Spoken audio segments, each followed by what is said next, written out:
सन्मार्ग की तरफ प्रेरित करें। आप सभी को नमस्ते, प्रणाम प्रणाम, सभी को प्रणाम नमस्ते। श्रीमद् भगवद गीता सत्र में आप सभी लोगों का स्वागत है। श्रीमद् भगवद गीता सत्र में हम लोग जो है ब्रह्म भाव कैसे अपने अंदर उत्पन्न करें, कैसे लाएं, इस विषय पे हम लोग स्वाध्याय कर रहे थे। तो आज जो है उसी क्रम में जो है हम लोग 9वें से लेकर के 9 तक हो चुका था। 10वें से लेकर के 15 श्लोक तक जो है 12 श्लोक तक पढ़िए। 10 से लेके 12, 10, 11, 12 3 श्लोक जो है कोई भी पढ़िए। वीडियो अपना ऑन रखिए सभी लोग।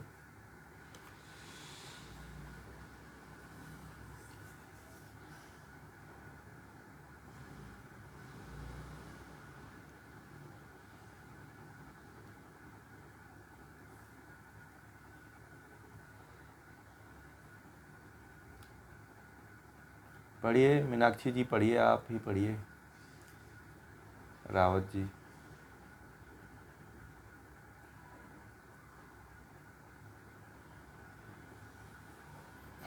शायद सुन नहीं रहे हैं। चलिए कोई बात नहीं, हम शुरू करते हैं। मतः परंतरम नान्यत किंच दि किंचिदस्ति धनंजय, मयि सर्वमिदं प्रोतं सूत्रे मयि गणा इव। ये तो 7वां है। बीजं मां सर्वभूतानां विद्धि पार्थ सनातनम, बुद्धिर्बुद्धिमतामस्मि तेजस्तेजस्वी नामहम्।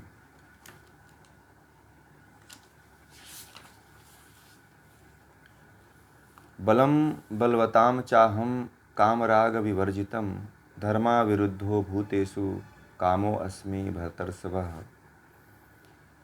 ये चैव सात्विका भावा राजसास्ता मसाश्च ये, मत्त एवेति तन्विद्धि न त्वहं तेषु ते मयि। तो इसमें भगवान श्री कृष्ण जो है, जो हम लोग कल क्रम में पढ़ रहे थे ब्रह्म भाव, उसी ब्रह्म भाव को जो है पुनः जो है अगले मंत्र श्लोक से हम लोग जानेंगे। भगवान श्री कृष्ण कहते हैं, हे पार्थ, सब वस्तुओं का सनातन बीज मुझे समझ। जितने भी संसार में बीज हैं, सनातन मतलब अनादिकाल से जो बीज हैं, जिनको आप बीज कहते हैं, जैसे गेहूं का बीज है या चावल का बीज है। सबसे पुराना है चावल और जौ। सबसे प्राचीन और सनातन अनाज की श्रेणी में जो आता है वह चावल और जौ आता है। पता है आप लोगों को सबसे पुराना अनाज कौन है? पंडित जी लोग कथा में मंगवाते हैं ना, 60 का चावल मंगवाते हैं और जौ की पूजा करते हैं लोग, देखा होगा आप लोगों ने। तो सबसे प्राचीन अभी जो हड़प्पा संस्कृति की जो खुदाई हुई है, उस खुदाई में जो है जौ और चावल के दाने मिले हैं। ठीक है, अभी जो खुदाई हुए हैं, जो हड़प्पा और मोहनजोदाड़ो की जो संस्कृति रही है, उसमें जो खुदाई हुई है उसमें गेहूं और चावल के दाने मिले हैं। गेहूं के नहीं, चावल और जौ के। तो सबसे प्राचीन जो है हमारा अनाज जो है जौ और चावल है।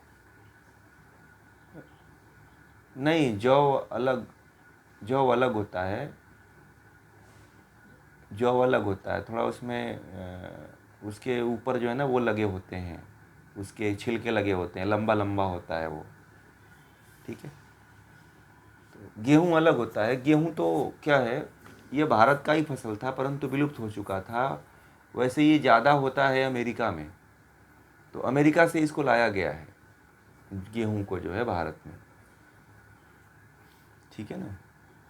मुख्य रूप से यह भारत की मुख्य फसल जो है, जितने मोटे अनाज हैं, जौ है, बाजरा है, रागी है, चना है, मूंग है ना, ये सब भारतीय मतलब कि अनाज रहे हैं। हाँ, मिलेट में सब आ जाते हैं। मिलेट में जो है सब आ जाते हैं। तो दसवां श्लोक है। तो इसमें कहते हैं कि हे पार्थ, सब वस्तुओं का सनातन बीज मुझे समझ। बुद्धिमानों की बुद्धि में मैं हूँ और तेजस्वियों के का तेज मैं हूँ। जितने भी तेजस्वी हैं उन सभी तेजस्वियों का तेज मैं हूँ। तो इसमें भी अगर आपको कभी कोई वस्तु दिखे ना, और कोई वस्तु जैसे कोई पदार्थ है, कोई बीज है, तो बीज को आप बोते हैं और वो उग जाता है, तो किस कारण उगता है? ब्रह्म के कारण। तो उस ब्रह्म भाव को देखिएगा आप लोग, ठीक। फिर कहते हैं कि बुद्धिमानों की बुद्धि में मैं हूँ। तो जो बुद्धिमानों की बुद्धि रहती है, मान लीजिए कि आप लोग बुद्धिमान हो, ठीक है, कोई कहे कि इसमें से इतने लोग बुद्धिमान हैं या सभी लोग बुद्धिमान हैं, तो जो सभी लोगों के अंदर बुद्धि है वह कौन है? वह ब्रह्म है, वह ईश्वर है। और जो तेजस्वी होते हैं, जो जिनके अंदर तेज होता है, वही जो है क्या है? तेजस्वियों में जो तेज होता है वह क्या है? वह ब्रह्म है। क्या है? ब्रह्म है।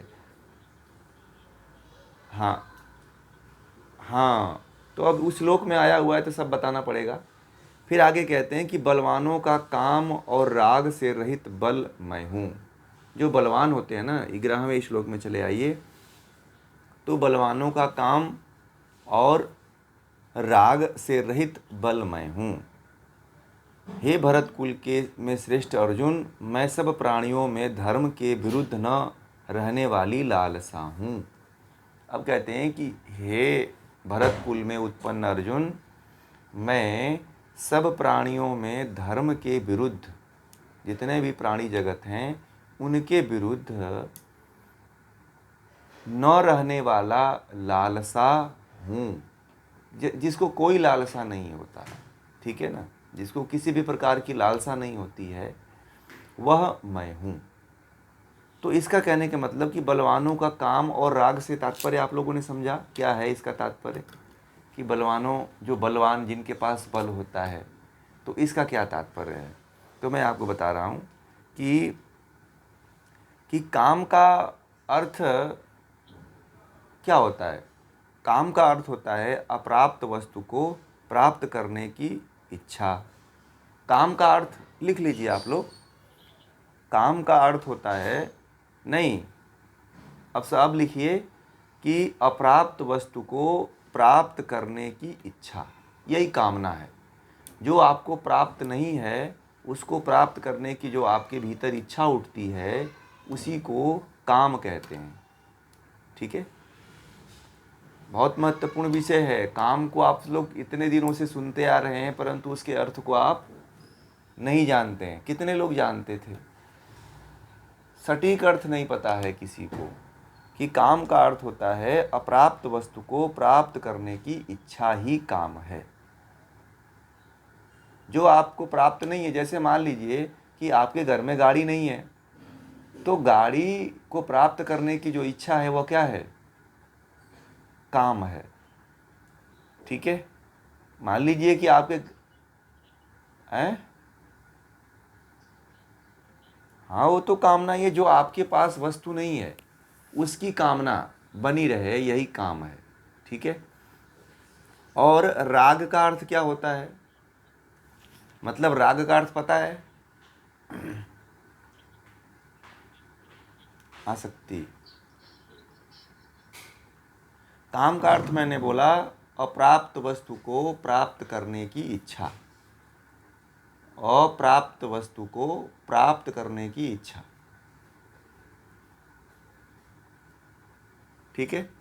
और राग का क्या होता है? राग वह होता है कि राग का अर्थ प्राप्त वस्तु को अपने पास बनाए रखने की इच्छा, ठीक है। प्राप्त वस्तु को अपने पास बनाए रखने की इच्छा। जैसे आपकी गाड़ी आपने खरीद लिया, तो गाड़ी कभी पुरानी न हो, गाड़ी को कभी कोई चोर न चुरा के लेके जाए, ठीक है। यही क्या है? राग है। ठीक है। जैसे पति पत्नी है तो शादी कर लेते हैं, नए आजकल के नए, पुराने लोगों की बात नहीं कर रहा हूँ। तो नए लोगों को ऐसा लगता है कि कहीं पत्नी छोड़ के भाग ना जाए। ठीक है। पुराने लोगों में नहीं ये चल रहा है, नए लोगों में ज़्यादा चल रहा है। मेरे पास तो बहुत से आते हैं, तो उनको ऐसा लगता है कि कभी पति न छोड़ के चला जाए, न पत्नी छोड़ के चली जाए। तो ज़्यादातर मामले यही आते हैं कि लड़की यही कहते हैं कि पत्नी छोड़ के न चली जाए। तो उनको यह डर लगा रहता है, यानी कि पत्नी से राग है, और उस राग मतलब कि वह उसको छोड़ना नहीं चाहते। राग यही है। जो वस्तु आपके पास प्राप्त हो गई है उसे नहीं छोड़ना चाहते हैं, तो यह राग है। अब आज के बाद यदि आप लोगों के पास जो भी वस्तु है, ठीक है, मान लीजिए आपके पास, आप लोगों ने, मान लीजिए किसी ने, माइक बंद कर लीजिए, माइक बंद कर लीजिए, सरिता जी माइक बंद करें, सरिता जी बंद करिए माइक। तो जैसे मान लीजिए मैं ये कह रहा था कि आपके पास, किसी के पास 10 लाख रुपए है या 20 लाख रुपए है, तो वह अपने जीवन में बड़ी मेहनत करके, कमाई करके उसने इकट्ठा किया हुआ है। सरिता जी मोबाइल बंद करें अपना। हाँ, सरिता जी मेरी आवाज़ सुन रही हैं तो बंद कर दीजिए मोबाइल का वो माइक, माइक ऑफ करिए। माइक ऑफ का ऑन है, आवाज़ आ रही है। तो उस पैसे को जो है आप नहीं खोने देना चाहते हैं। आप यहाँ तक कि अपने विपरीत परिस्थिति के लिए रखे हुए हैं, या कहीं अच्छा कार्य करने के लिए, या कहीं अपना दान पुण्य करने के लिए, या अपने जीवन के लिए उसे बचा करके रखे हुए हैं। उसे आप खोने देना नहीं चाहते हैं। यह क्या है? वह रुपये के प्रति क्या आपका है? राग है। क्या है? राग है। आप संसार में जो भी चीज़ प्राप्त करते हैं उसको खोने का यदि आपके भीतर डर बना रहता है, तो आप ये समझ लेना कि मैं राग से मुक्त नहीं हो पाया। आज आप लोगों को राग समझ में आया कि नहीं आया? आज तक राग को समझा है? पतंजलि पढ़ करके भी बहुत लोग राग को नहीं समझ पाते हैं। राग कन्फर्म हुआ क्या होता है? आज आप लोगों को राग क्लियर हो जाना चाहिए, और काम भी क्लियर हो जाना चाहिए। काम उसको कहते हैं जो प्राप्त वस्तु, जो नहीं प्राप्त है वस्तु, उसको प्राप्त करने की इच्छा।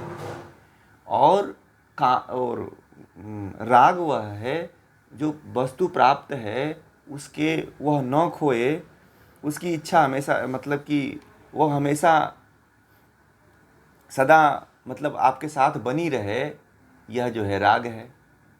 ठीक है, मैंने उदाहरण तमाम तरह का दिया, पैसे का दिया, गाड़ी का दिया, स्त्री पुरुष का दिया, है ना, कि एक दूसरे से नहीं, जी, नहीं, आसक्ति नहीं है। जो आपके पास वस्तु है ना, मतलब एक तरह से आसक्ति उसमें लग गई है, तभी तो आप नहीं छोड़ना चाहते हैं। मतलब आप बार बार उससे आप आनंद लेना चाहते हैं, भोग लेना चाहते हैं। जैसे गाड़ी है, तो गाड़ी आप इसलिए नहीं खोना चाहते हैं गाड़ी को कि आप उसे बार बार आनंद लेना चाहते हैं। महर्षि पतंजलि तो यही ने कहा है ना कि जिस वस्तु से आप बार बार भोग करते हो, बार बार आनंद लेते हो, उसे आप खोना नहीं देना चाहते हो। और उसी को मैंने दूसरे शब्दों में कह दिया कि जो प्राप्त वस्तु है आपके पास सदा बनी रहे, तो आसक्ति के कारण ही चाहते हैं ना कि बनी रहे वो। तो राग मत लगाइए। यदि आप किसी वस्तु के प्रति आप राग जीवन भर लगा के रखते हैं, तो आप कभी भी मुक्त नहीं हो पाएंगे। यह क्या है? राग क्या है? राग को क्या कहा गया है? नहीं, महर्षि पतंजलि ने क्या क्या है? क्लेश कहा है ना, क्लेश कहा है ना राग को।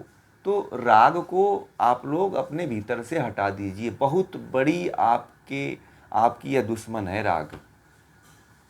ठीक है, जो आपको भगवान तक नहीं पहुंचने देती है।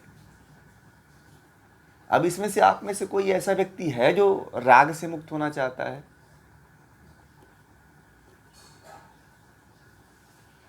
कोई ऐसे हैं जो जिनके पास राग नहीं है? सभी लोग हैं ना। आप हैं जिनके पास राग नहीं है। आपके पास जो वस्तु है उसको आप सदा अपने पास बनाए रखना चाहते हैं? नहीं ना। जब नहीं चाहते हैं तो राग आपके अंदर नहीं रहेगी। जब आप ये चाहते हैं कि हमारे पास कोई वस्तु रहे चाहे न रहे, हमें कोई फर्क नहीं पड़ेगा, तब आप राग से मुक्त हैं। आपके पास गाड़ी है, मान लीजिए आपके पास रुपया पैसा है, आपने 10 लाख का बैंक बैलेंस बना रखा है और आप चाहते हैं कि हमेशा सदा बनी रहे, ठीक है, यह हमारे पास से न मिटे, तो आप पैसे के प्रति रागी हैं। आपका बेटा है और चाहते हैं कि यह जो है मेरे पास से न जाए, तो आपका बेटे के प्रति क्या है? राग है ना। तो इस राग को भी छोड़िए। राग हजारों तरह का होता है। मैं बताऊं आपको, संसार में जितने भी वस्तु हैं, जितने भी पदार्थ हैं, उतने तरह का राग होता है। इसको नोट कर लीजिएगा। और जितने भी वस्तु को आप घर में इकट्ठा करके लाते हैं, उसके प्रति आपका राग बना ही रहता है। व्यक्ति एक पेन खरीद के लाता है ना, तो पेन के प्रति भी उसकी राग बन जाती है, उसको भी नहीं छोड़ पाता है। 1 रुपए की ब्लेड खरीद के लाता है ना, तो उसके प्रति भी राग उसकी बन जाती है। ठीक।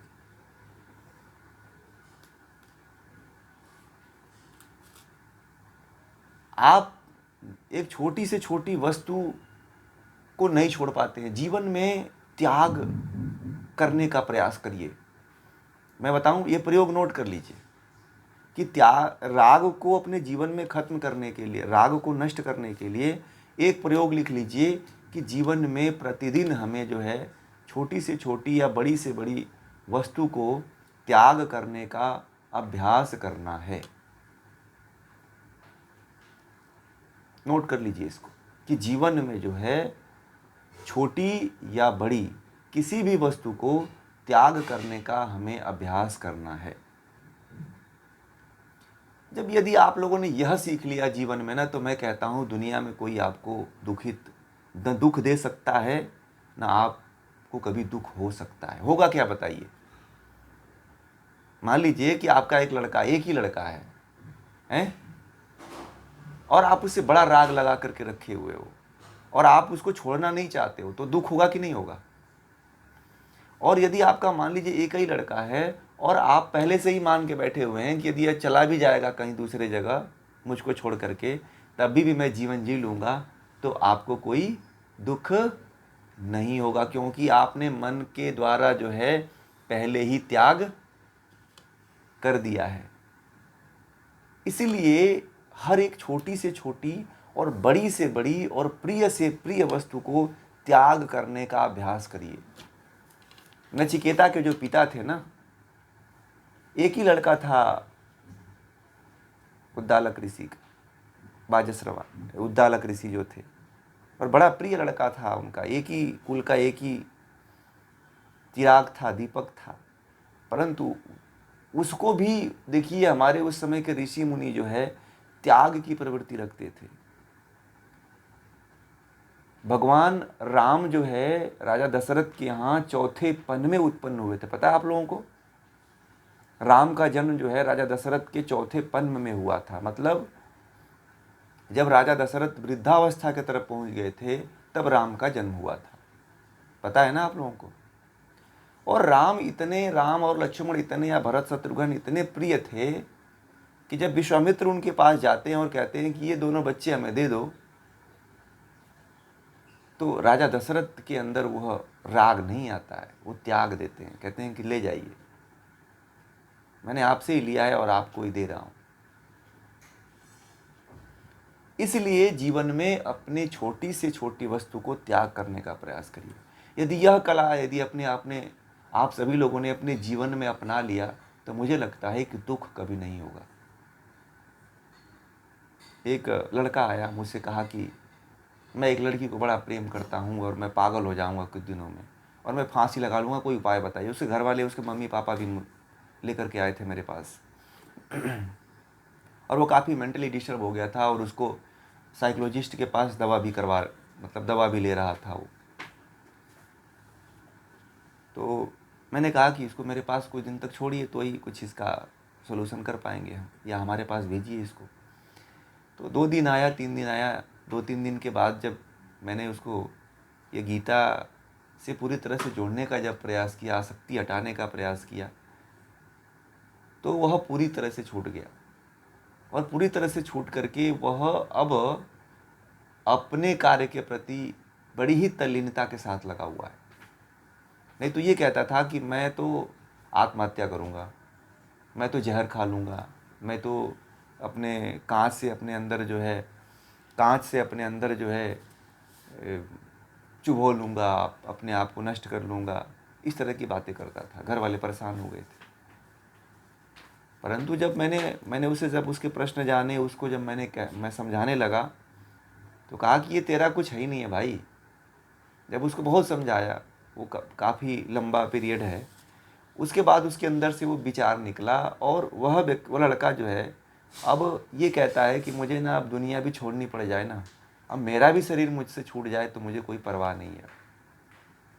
ठीक है, त्याग ऐसा रखिए कि यदि आपकी शरीर भी इसी क्षण निकल जाए तो आपको दुख ना हो। ठीक है, परंतु इससे पहले कुछ करना पड़ेगा। योग के पथ पे यदि आप चलते हो और जीवन में शरीर छूट जाती है तो कोई गम नहीं होगा। भगवान श्री कृष्ण ने कहा है कि योग के पथ पे चलने वाला व्यक्ति को बड़ा ही जल्दी ईश्वर की कृपा प्राप्त होती है। ठीक है, इसलिए त्याग रखिए जीवन में। लोग जो है, मैं देखा हूँ कि लोगों का जो है ना 100-200 रुपये या कोई सामान खो जाता है तो बड़े लोग दुखित अवस्था में पहुँच जाते हैं। ठीक है, बड़े जो है दुखित अवस्था में पहुँच जाते हैं, बड़े शौक हो जाते हैं। ठीक है, हाँ, बड़े जो है दुखित और शोक अवस्था में पहुँच जाते हैं, और वह लोग जो है चिंता से कभी उबर नहीं पाते हैं, बहुत लंबे समय तक जो है दुखित हो जाते हैं। क्यों, जानते हैं क्यों ऐसा होता है? आप लोगों के साथ गुजरा है ऐसा कि आप जा रहे हो और आपका मोबाइल खो गया हो, है ना? फिर क्या बीतती है आपके ऊपर? बड़ा बुरा लगता है। 2-4 दिन तक तो आप उठ ही नहीं पाते हो, हैं? क्यों, ऐसा क्यों होता है?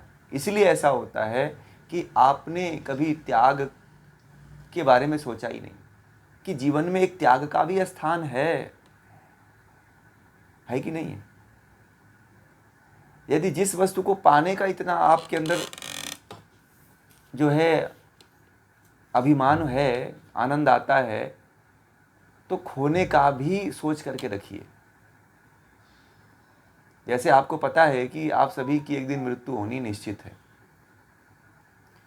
है ना? ऐसे ही सभी वस्तुओं पे मानिए कि जो भी वस्तु आपके पास आई है, एक दिन वह नष्ट होने वाली है।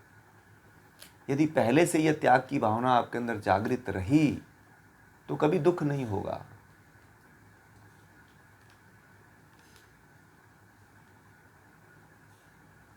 गीता में ऐसा ज्ञान मिलता है, गीता ही ऐसा ज्ञान दे सकती है, और कोई नहीं दे सकता है।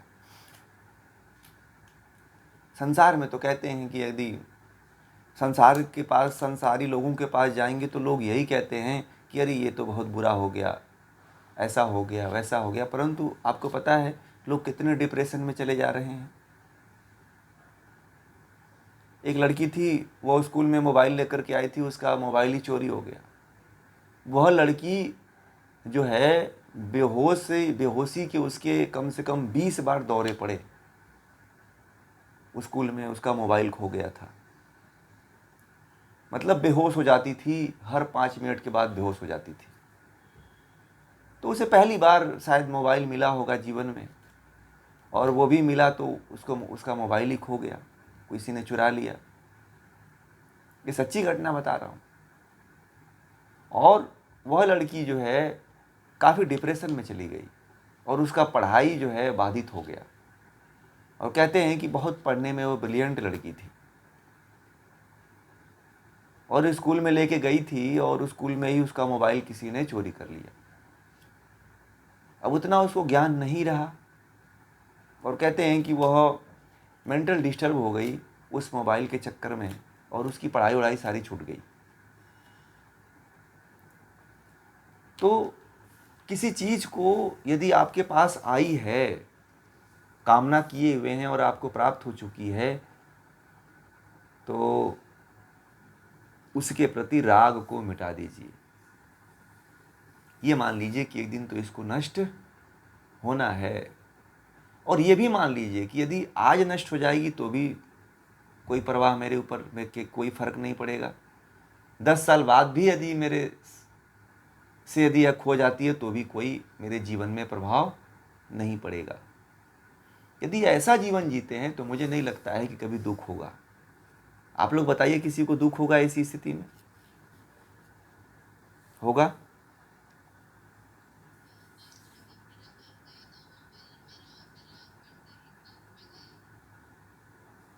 आपने मान रखा था पहले।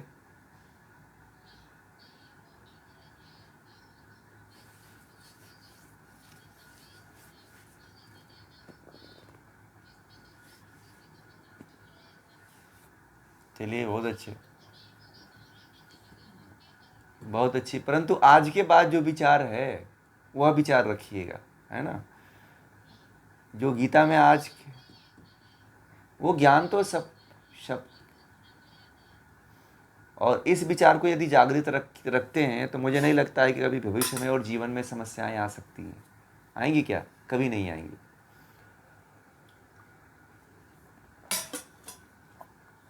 जी,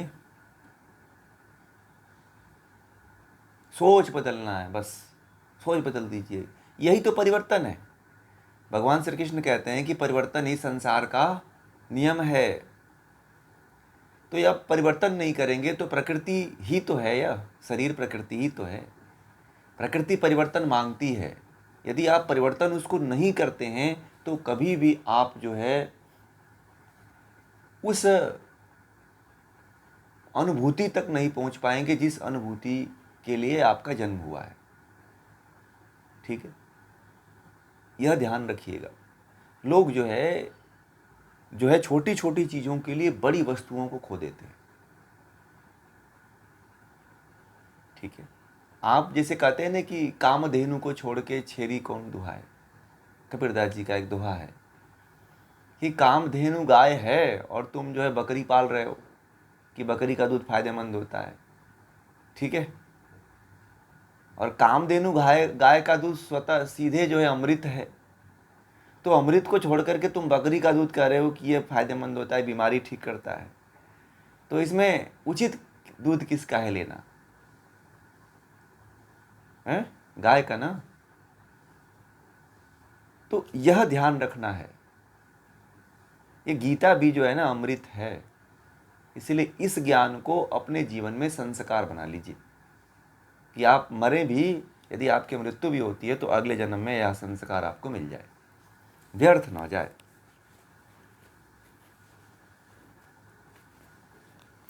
यही चीज है हर व्यक्ति को अपने जीवन में जो है धारण करके रखना चाहिए। काम और राग एक ऐसी चीज है जिससे कोई भी व्यक्ति छूटता नहीं है। मैं बोला तो था कि इसमें से कोई ऐसा व्यक्ति नहीं है जो काम और राग से पीड़ित नहीं है। क्योंकि आपको पता भी नहीं है, लोगों को जीते जी ऐसा हैबिचुअल हो चुका है, आदत में आ चुका है कि लोग काम को भी क्या समझ लेते हैं, काम और राग को भी अपना हैबिट, आदत समझ लेते हैं। ये कह देते हैं कि मैं जैसा हूं वैसे ठीक हूं। ठीक है, मैं ऐसा ही हूं, लोग ऐसे कह देते हैं। परंतु अज्ञानता वाली बातें हैं ये। जब व्यक्ति ज़्यादा अज्ञानता में होता है तो इस तरह की बातें करता है। आगे चलते हैं। हाँ, अपने ऊपर आता है तो फिर बोलता है हम ऐसे हैं। वह कुछ बदलना नहीं चाहता है, परिवर्तन नहीं चाहता है, और जो परिवर्तन नहीं चाहेगा उसका कुछ हो नहीं सकता है ना। क्या होगा बताइए? वो तो फिर अब गहरे अंधकार में, डीप अंधकार में घिरा हुआ है वो, और वह कभी उस अहंकार से और अंधकार से कभी छूट नहीं पाएगा। यदि आप किसी अज्ञानी व्यक्ति के पास जाकर के गीता का नाम लीजिए, तो यार कुछ नहीं, भगवान श्री कृष्ण ने अर्जुन का ज्ञान दिया था, उपदेश दिया था, ये उपदेश सुन करके क्या करोगे? इसे जीवन में कुछ होने वाला नहीं, सब बकवास की बातें हैं। लोग ऐसे बोलते हैं। जिसको मर्म ही नहीं पता है गीता का, वो क्या जाने। गीता को जिसने पढ़ा ही नहीं है, वो गीता को जान ही नहीं सकता है। और जो मैं बता रहा हूँ, जीवन भर गीता लोग बाँचते रहते हैं। मेरे पास तो ऐसे ऐसे लोग हैं जो जीवन भर गीता बाँचते हैं, परंतु गीता उनको समझ ही नहीं आती है। मैं तो ऐसे लोगों से मिला हूँ जो उन्होंने जीवन भर गीता पढ़ा, परंतु गीता समझ में आई नहीं। परंतु मैं उनको क्या कह सकता हूँ? उनको यही अहंकार है कि अरे आपका जन्म नहीं हुआ था तब से मैं गीता पढ़ता हूँ। ठीक है। और जब उनसे प्रश्न करिए तो किसी भी प्रश्न का उत्तर नहीं दे पाते हैं। कैसे मान लें कि आप गीता पढ़े हुए हो? आपके अपने जीवन में कुछ परिवर्तन हुआ ही नहीं, आपने कुछ जिया ही नहीं, तो कैसे आप कहते हो कि मैं गीता का स्वाध्यायी हूँ? भारत में यदि गीता वास्तविक रूप से लोगों तक पहुंचा दी जाए, जिस तरह से मैं आप लोगों तक के पास रख रहा हूं, तो भारत बहुत बड़ा परिवर्तन देखेगा, बहुत बड़ा ट्रांसफॉर्मेशन होने वाला है। ये समझ जाइए। ये कथा वाली गीता और आनंद वाली गीता सुनने से कुछ नहीं देश का होने वाला है भला। जब तक परिवर्तन नहीं होगा, तब तक स्वयं के भीतर व्यक्ति उसको अपने जीवन में उतारेगा नहीं, तब तक मुझे नहीं लगता है कि कभी कोई बहुत बड़ी क्रांति हो सकती है।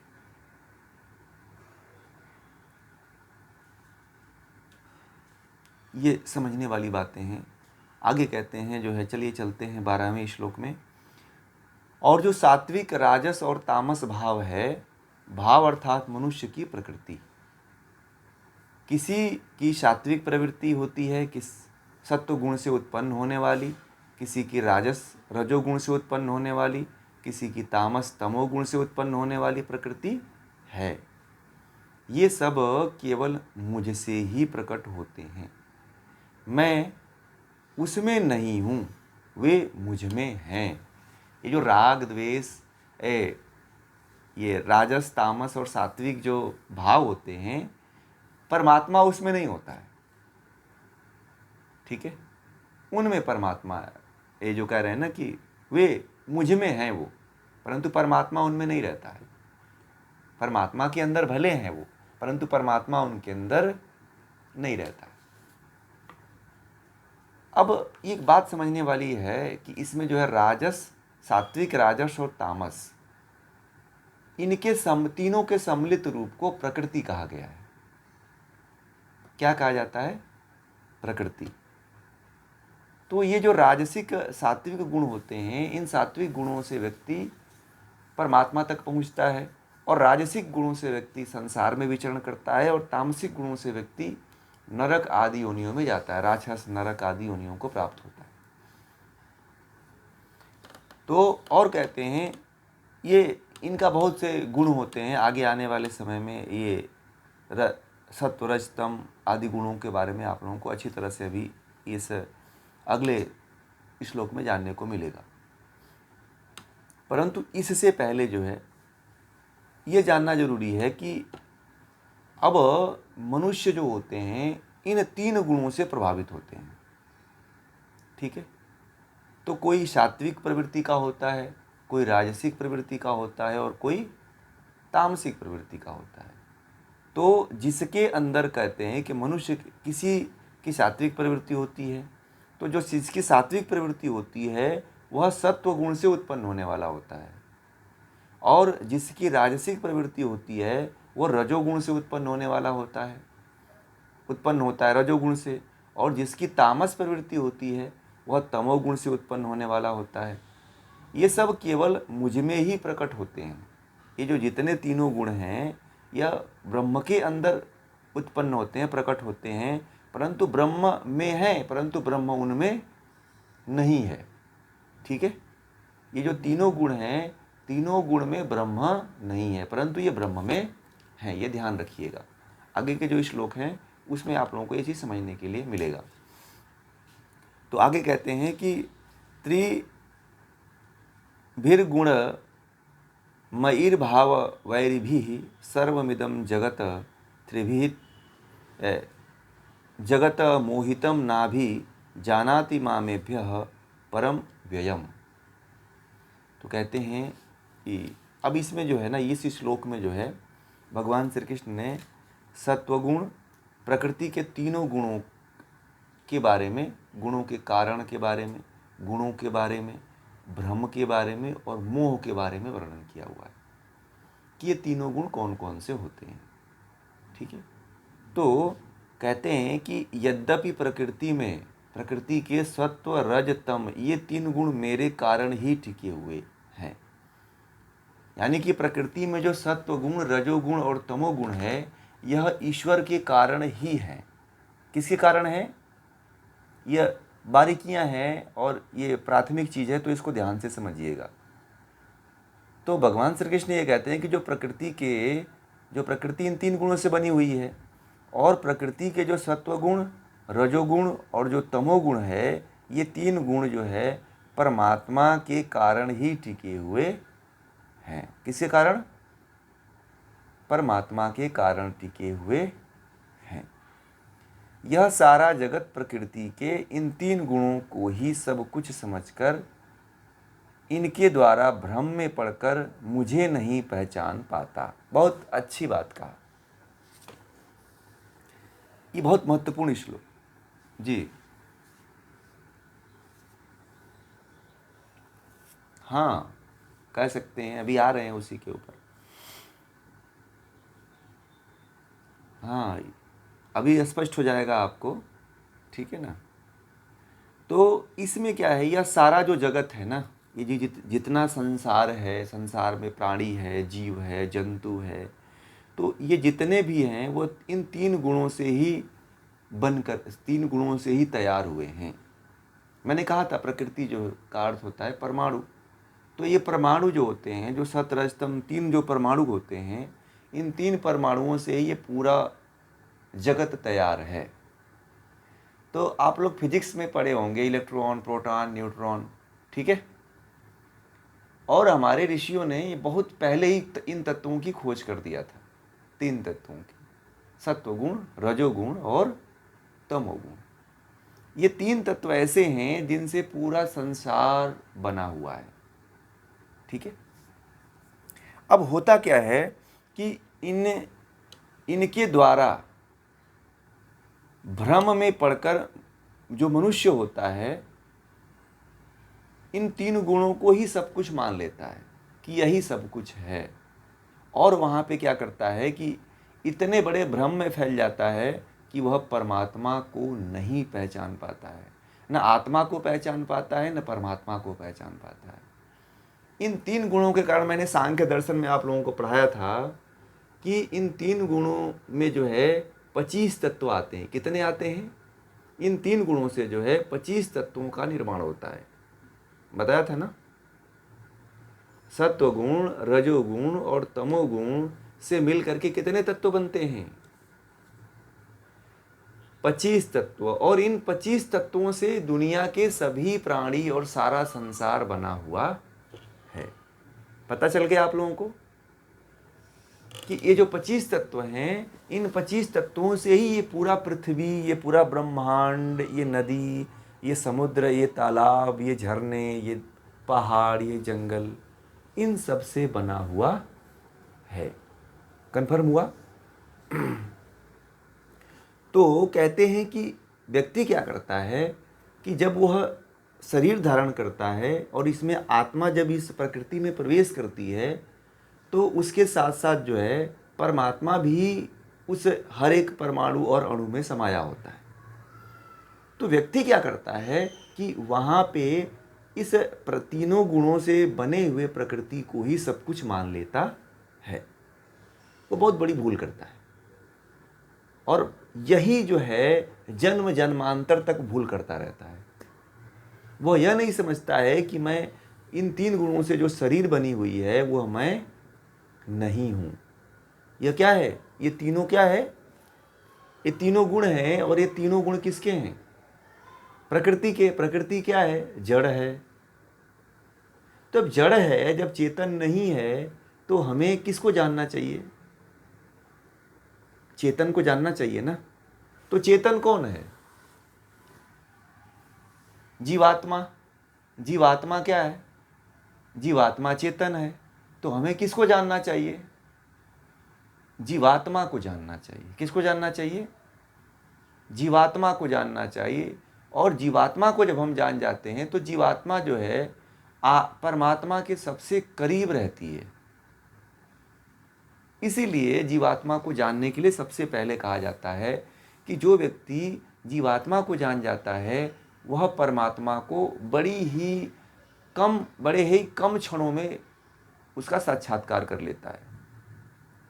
बहुत कम समय लगते हैं उस परमात्मा तक पहुंचने में। ठीक है। तो हमें क्या करना है? इसलिए जो है इन तीनों गुणों से परे उस ब्रह्म का जो है, हमें ब्रह्म को जो है आत्मा को जान करके, आत्मा चेतन है, उस चेतन को जान करके उस महाचेतन कौन? ब्रह्म को। वो महाचेतन कौन है? ब्रह्म है। तो उस महाचेतन ब्रह्म को जानने का हमें क्या करना चाहिए? प्रयास करना चाहिए। अब कोई ये कहे कि हमें तो कोई मतलब नहीं है, ये सब बेकार की बातें हैं, ये क्या है, कौन देखा है, कौन समझा है, तो ये मूर्ख लोग कहते हैं जिसको ज्ञान नहीं होता है। और इसी तत्व को न समझ करके हमारे देश के लोग और हमारे यहाँ से अध्यात्म खत्म होता चला जा रहा है। अब केवल पाखंड और कर्मकांड बच गया है। ठीक है।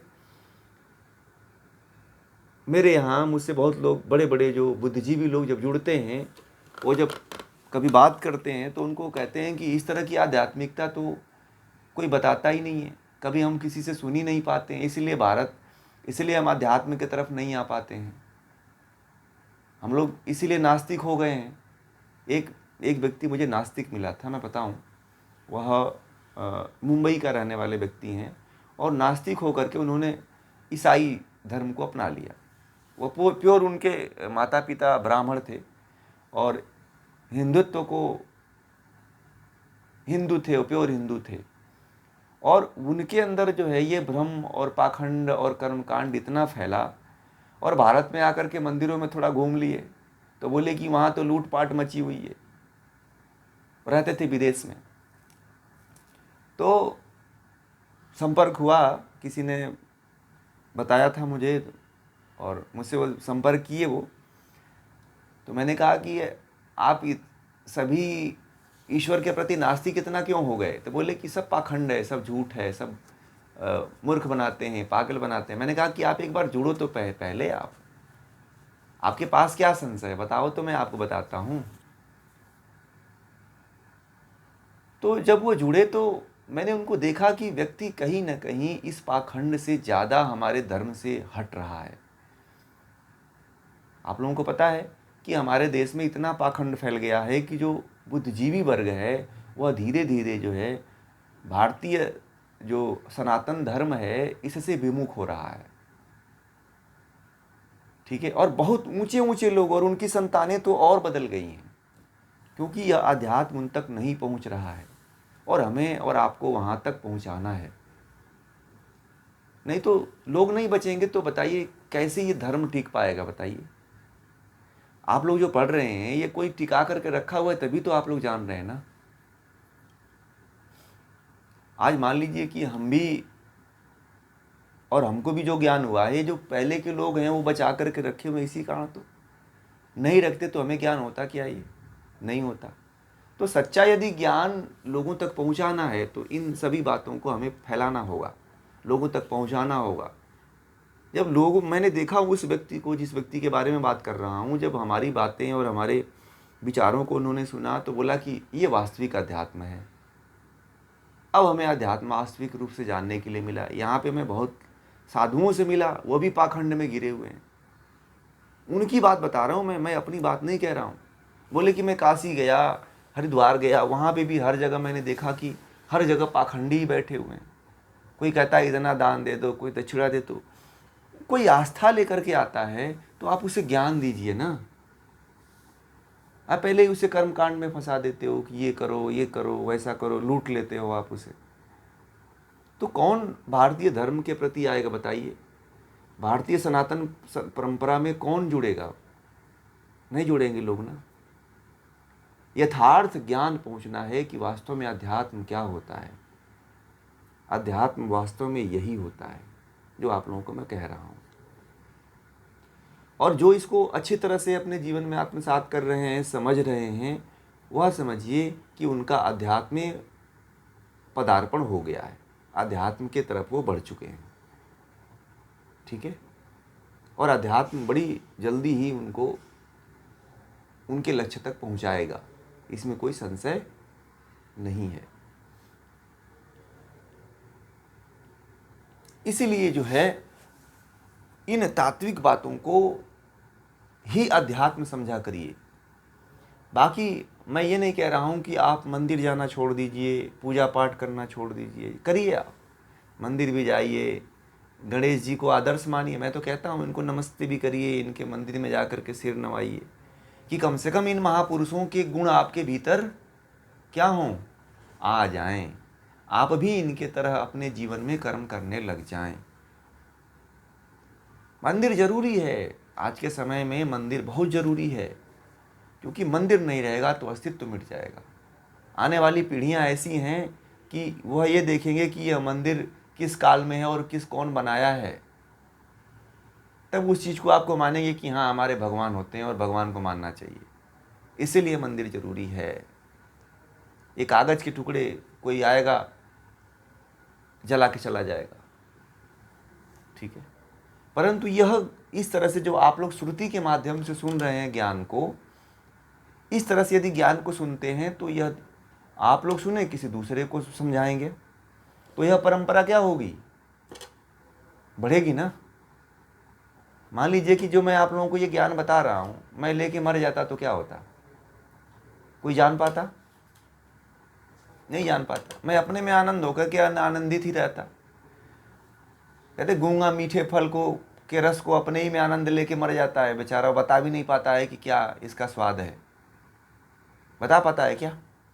आपसे पूछा जाए कि आपको लड्डू दिया जाए तो आप कहोगे कि ये मीठा है, और गूंगे को कहा जाए कि ये लड्डू खा कर बताओ कौन सा स्वाद आ रहा है, तो बताएगा वो?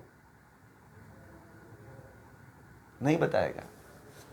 तो यही हाल हमारी भी होती, गूंगा वाली हाल हो जाती। मैं अपने अंदर आनंद तो ले लेता। ये क्यों ये कर रहे हैं कि आप लोगों तक पहुंचाएं, क्योंकि लोगों सबकी आवश्यकता है, परंतु ये बात लोगों तक पहुंच ही नहीं पा रही है। और मैं बताऊं, जितने जो ऊंचा वर्ग है ना, जिनके पास जो धनाढ्य हैं, जो संपन्न लोग हैं, जो आर्थिक स्थिति से मजबूत लोग हैं, उनके पास बड़ी अज्ञानता है। मैं बताऊं, उनके परिवार, उनका संस्कार बड़ा बिगड़ा हुआ है। उन तक यह अध्यात्म पहुंचना जरूरी है, क्योंकि उनको देख करके जो मध्यम वर्ग है, अन्य जो वर्ग है, वो बदल जाता है। वो लोग भी इसको छोड़ करके भारतीय संस्कृति के बारे में पता ही नहीं है, गीता के बारे में सही तरीके से जानते ही नहीं है लोग, इसलिए भागते हैं। तो हमें ये कार्य करना है कि लोगों तक यह ज्ञान पहुंचाना है कि प्रकृति क्या है, जीवात्मा क्या है, ये गुण क्या है, सतरजतम क्या है, ये तमाम बातें हैं। ठीक है, तो ये आज का विषय जो है केवल 13 श्लोक तक रहने देते हैं, पर